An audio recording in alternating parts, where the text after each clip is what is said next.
Pfumvudza.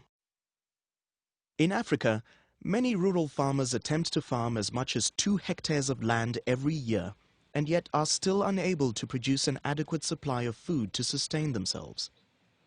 To alleviate this, many people believe that the answer is to either farm more land or to mechanize. Unfortunately, neither of these options work, as larger land means even poorer standards and no increase in food. And mechanization is generally out of financial reach for most families. In 2012, God inspired a faithful man to make a plan to help families feed themselves. Through much prayer, it was revealed to him to investigate what it would take to fill a bucket with maize.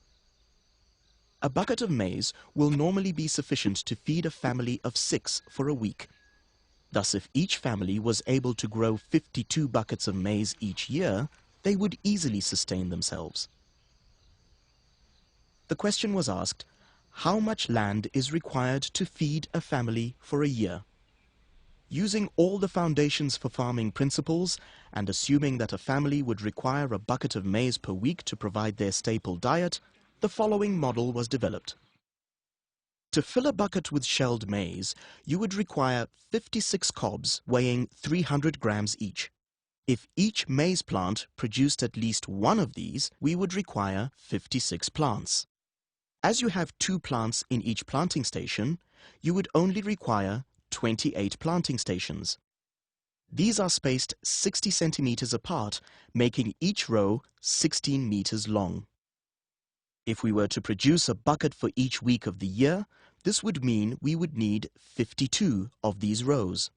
At a row spacing of 75 centimeters, this would mean our block would be 39 meters long. 16 meters by 39 meters is only 1/16 of a hectare. This sounds almost too good to be true, but by following some very simple guidelines and doing things on time, to a high standard, and without wastage, this is very achievable. To make this a reality for people with no hope, a seed and fertilizer pack was developed. One $50 pack is required to plant a plot, which would feed a family for a year. Each pack contains 12 kgs lime, 16 kgs basal fertilizer, 2 kgs maize seed, 2 by 8 kgs top dressings, fertilizer cups, and an instruction pamphlet. It is essential that training is received for a farmer to be able to achieve the potential of this amazing revelation. The principles involved are not complicated, but require the farmer to follow them diligently and with very high standards. Farmers are taught how to prepare their fields from the end of summer, ensuring their fields are weed-free and mulched through the winter. As the season approaches, they would begin to mark out and dig the planting stations for their plot. The plot is only 16 meters by 39 meters, thus there are only 1,456 planting stations to prepare. The amount of mulch required to cover the plot is also very manageable. It is even possible for the farmer to apply water to the plot in a dry period or if he desires to plant early. Once all the planting stations are prepared and the rainy season is approaching, the lime from pack 1 would be applied to the planting stations at a rate of 1 5mm cup per station. Then the basal fertilizer from pack 2 would also be applied using an 8 ml cup. These inputs are covered with a small layer of soil, leaving a planting depression of 5 centimeters into which the seed will be placed. We now wait for the rains. Once the first effective rains have been received, planting would be done immediately. From pack 3, which contains the seed, 3 seeds are placed evenly into each planting station.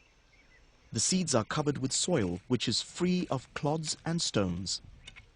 The planting stations are covered level with the ground and mulch is placed over it. This will protect the soil from drying too quickly and from forming a cap on the surface. Within a few days, the seeds will germinate. Continue to be vigilant with weed control and remove them as early as possible. 2 to 3 weeks from emergence, we should thin our crop to 2 plants per planting station. If we have achieved excellent germination, we will require to remove one plant from every station, leaving two. If there are two plants, no thinning is required. When there is only one plant, the adjacent station must be left with three plants to compensate for the missing plant. No form of transplanting or gap filling is advisable. At the same stage as thinning, the first top dressing should also be done.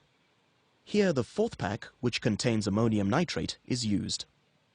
First, a slight depression needs to be made, about 10 centimeters away from the plants on the upslope side. Then a 5 cup of ammonium nitrate is applied into this hole and covered. About 4 weeks from germination, a treatment for stalk borer is advised. A small pinch is placed into the funnel of each plant.